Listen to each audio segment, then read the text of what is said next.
All right, Sandra, let's dig deeper on all this by bringing in Rob Sobhani, adjunct professor at Georgetown University and author of the Pragmatic Entente, a book about the relationship between Israel and Iran. So the president is saying that he needs to have a role in whoever becomes the next leader of Iran. He said, quote, "There will be no deal with Iran except unconditional surrender. After that, in the selection of a great and acceptable leaders, we and many of our wonderful and very brave allies and partners will work tirelessly to bring Iran back from the brink of destruction, making it economically bigger, better, and stronger than ever before. Iran will have a great future. Make Iran great again." I think he's sort of applying the Venezuela model here, where he had a say in who was going to be the next leader. He could have said to Delcy Rodriguez, "You're out, Maria Corina Machado is in." Yep. But he didn't do that. No, he didn't, John. And I think the lesson for President Trump, which, by the way, I think if he is successful, he will go down in history as the most consequential leader, not just in America, but for the world,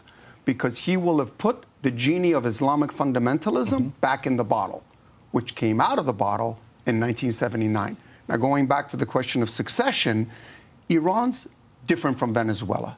The long history of Iran, 2,500 years, suggests that today Iranians want normalcy, they want modernity. And the person who can offer that inside the country, there are individuals that the president can potentially talk to. The former president, for example, of Iran, Khatami, who's an educated gentleman. And from the outside, Reza Pahlavi, who is Western educated and could be a very good ally of President Trump in making sure that this transition happens in a stable manner. It looks like the next Ayatollah, the next supreme leader, is going to be his son, Mujtaba.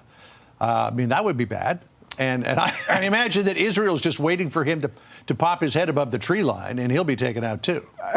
John, the last slogans on the streets of Tehran in Farsi were, "Mujtaba, you will die, you will never see being a leader." I think the people of Iran are past that. They want regime change that gives them back their decency, their honor, and their economy.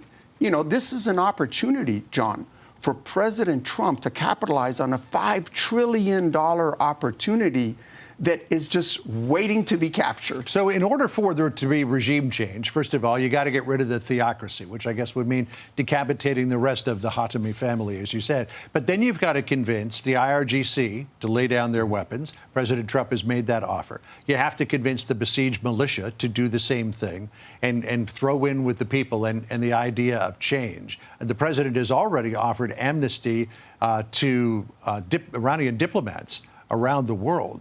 But that's a big sea change when you consider how invested the IRGC and the besieged are in maintaining their power and their power of repression, as opposed to saying, you know what, let's get rid of these guys, let's have a new dawn in Iran.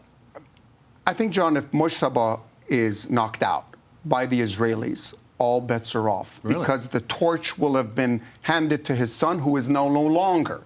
And I think that's when you'll see the fissures within the Basij, within the Revolutionary Guards.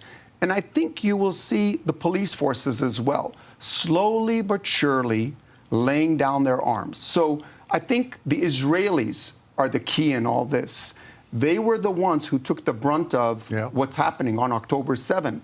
Their citizens were murdered. And I think Prime Minister Netanyahu understands that. I'll tell you, repression has been the coin of the realm there in Iran for so many years. And for that to change, I mean, they're going to have to look, they're going to have to see that there's no other future other than change. Yes, absolutely. Yeah. And I think there are leaders both inside Iran and outside, John, who can make that happen. All right, we'll see. Rob Sobhani, great to catch up with you again. It's been a minute. Absolutely. Appreciate it. Thank you. Click here to subscribe to the Fox News YouTube page to catch our hottest interviews and most compelling analysis. You won't get it anywhere else.